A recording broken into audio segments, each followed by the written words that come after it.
राम राम रटते रहो जब तक घट में प्राण, कबहु तो दीन दयाल के भनक पड़ेगी कान।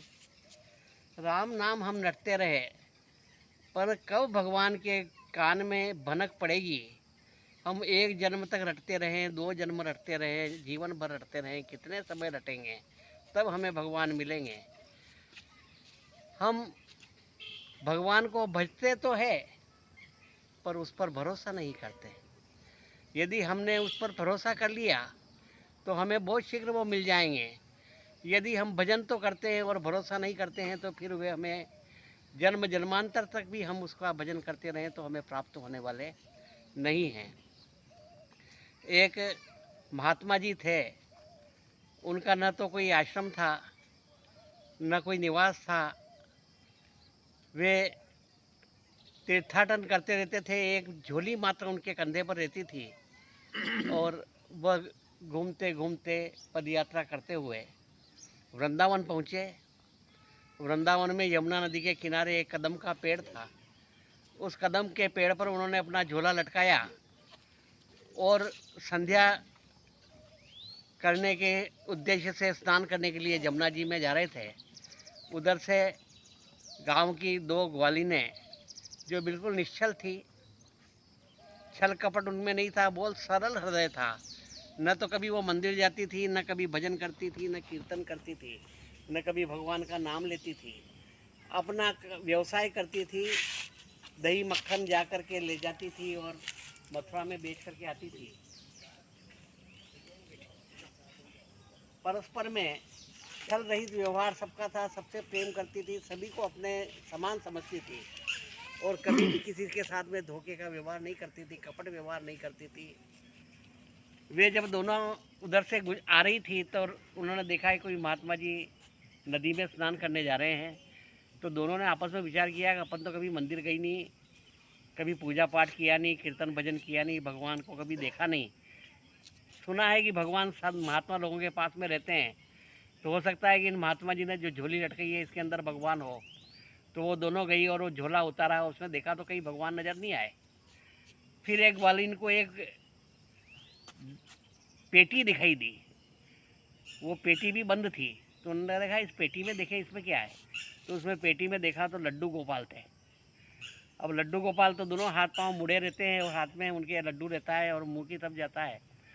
तब वो एक ग्वालिन ने कहा कि ये महात्मा जी कितने निर्दयी हैं, इस छोटी सी पेटी में भगवान को बंद कर रखा है, इनके हाथ पांव भी नहीं खुले हुए रहते हैं, मुड़े हुए रहते हैं।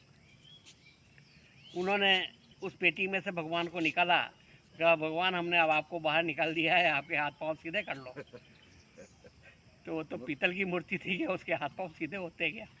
तो दोनों बहुत देर तक प्रयत्न करती रही कि ये कब हाथ पांव सीधे इनके होवे, इधर से खींचे, कोई इधर से खींचे कि भगवान सीधे कर लो हाथ पांव, हमने आपको बाहर निकाल दिया है, अब आप पेटी के अंदर बंद नहीं हो। तो भगवान ने जब उनकी निश्चल भक्ति और प्रेम देखा अंदर कि मेरे प्रति इनका कितना प्रेम है, प्रेम से ही प्रभु प्रसन्न होते हैं। तो भगवान ने जब उनका निश्चल प्रेम देखा, निर्मल मन जन सो मोहि पावा, मोहि कपट छल छिद्र भावा। तो ऐसा निर्मल मन उनका देखा, कपट छल छिद्र से रहित दोनों ग्वालिनों को देखा, तो भगवान प्रसन्न हो गए। उन्होंने अपने हाथ पांव सीधे कर दिए। जैसे ही वो सीधे हुए तो उन्होंने कहा अरे देखो अब सीधे हो गए, अब अपन ये भूखे प्यासे पड़े होंगे इस डिब्बी में, तो चलो इनको यमुना जी में जाकर के स्नान करवाते हैं। तो उन्होंने उनको स्नान करवाया और फूल वगैरह चढ़ाए और अपने पास में जो भी मक्खन वगैरह था उसका भोग लगाया। तो भगवान ने आराम से भोजन किया मक्खन का। और वो इधर देखा कि महात्मा जी स्नान करके आ रहे हैं, तो उन्होंने देखा कि महात्मा जी आ गए हैं और अब हमारे ऊपर गुस्सा करेंगे कि तुमने मेरे झोला क्यों उतारा, मेरा सामान अस्त व्यस्त क्यों किया। तो वो दोनों चली गई। जब वो महात्मा जी ने आकर देखा तो उनका झोला खुला हुआ था और उसमें लड्डू गोपाल खड़े हुए थे और हंस रहे थे। तो उन्होंने देखा कि ये ग्वाली ने, इन्होंने कैसे मेरे लड्डू गोपाल को निकाल करके सीधा कर दिया और हंस रहे हैं और मक्खन इनके मुंह पे लगा हुआ है। वो दौड़ करके उन ग्वालिनों को पास में गए तो ग्वालिनी ने समझे कि ये महाराज हमारे नाराज हो गए, तो वो और तेज चली गई, उनको नहीं मिली। तब महात्मा जी वापस आए और उन्होंने देखा कि 50 वर्ष से इस लड्डू गोपाल को मैं लिए लिए घूम रहा हूँ, आज दिन तक मेरे को दर्शन नहीं हुए, और 5 मिनट में ही इन ग्वालिनों ने इनको प्राप्त कर लिया और इनका दर्शन कर लिया।